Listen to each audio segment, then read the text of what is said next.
Hello, Soulful Caring. It has been quite a while since I posted.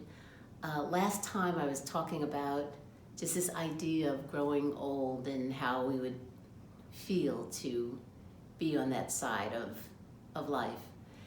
Well, about a month ago, I had surgery on my foot, and I went from using crutches for a while to walking with a cane, and I've still got a bit of a limp.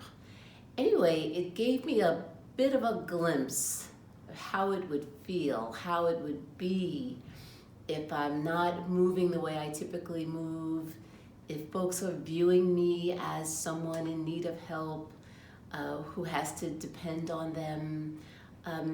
It's just been an interesting time. So I feel pretty confident in saying, been there for a little while, done that.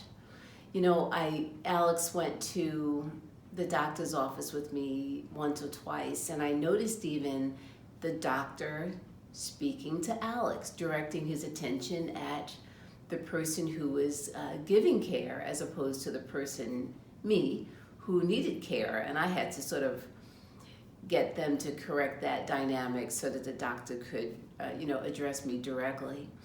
But using the cane got to be a measure of protection, particularly against families with little children who didn't seem to be really mindful of the need to be careful, even though they had such forgiving faces. Oh, so sorry about that.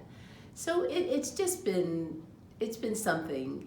I was talking to one of my sisters about the fact that in the past, walking down the avenue, I might spot somebody who's walking pretty quickly and see if I couldn't keep up, or maybe even overtake them and just show how fast I could walk.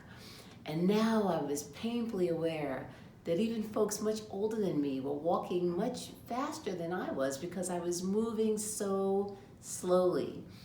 I also noticed once or twice walking with my hubby that if we weren't holding arms, he might walk a pace or two in front of me. And to tell you the truth, that would sometimes happen when I was walking with my mother. And part of it was something you just sort of do automatically because the person you're walking with is just walking so incredibly slow. So I had to call him on that. He's like, oh, I don't think he even noticed it. So it's just interesting. Now, it was good for me to be mindful that part of the reason that was happening is because I was walking very slow.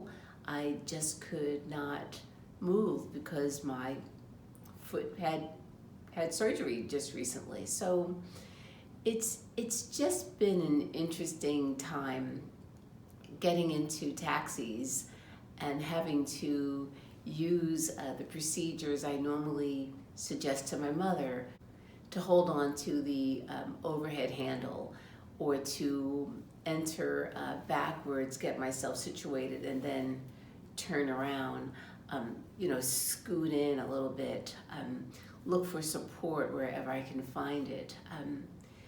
It's just been interesting, and it's a whole nother world when you are sort of very able-bodied. You're not even aware of the needs people have to find balance.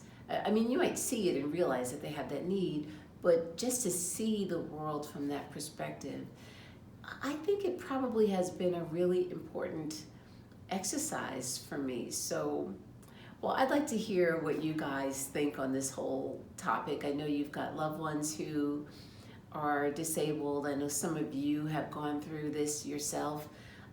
I had planned to have surgery on my other foot sometime this year, but I've decided to put it off for a year. But on that note, I do think it's important while we're in relatively good health to take care of things we know need to be addressed. It would be so much easier for us, and our healing would proceed so much more efficiently if we took care of those things when we were healthy. So in the meantime, here we are in the middle of the coronavirus outbreak. The gym is closed. Alex's gym is closed. Other gyms have reduced offerings. And how do we take care of ourselves now if we're used to taking group classes, for example? Well, I've been going online and I see that there's a streaming meditation offering for free. I see that there are a number of exercise videos that you can use even if you need to exercise in a chair. There's a great Tai Chi exercise for those that are in a chair. There are yoga tapes. Some of them are free, some not. My niece mentioned that she just purchased 2 pairs of dumbbells so she can do her exercises at home. And there's that old grab a soup can, get some weight in that way. Please remember to stretch in the morning. I found that nothing beats a happy baby pose in the morning. You're on your back in your bed, your legs are up, you're holding them with your arm, you're stretching, you're massaging your back a little bit. Use every opportunity you can. Even though our facilities are closed down, perhaps look for ways to exercise and just move. Instead of really slow music, maybe this is a time for upbeat music. So while you're making the bed or washing the dishes, you can have a little bit of a sort of movement go on, get some aerobic exercise in, move your hips a little bit. Really important.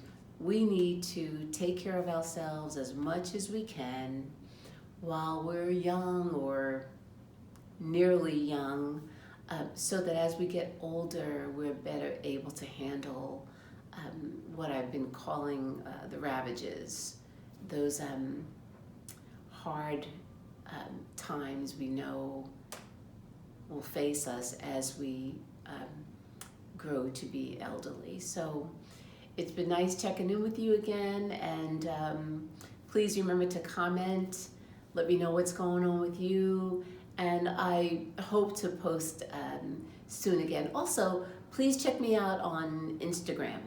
All right, thank you. Take care of yourself. Bye-bye.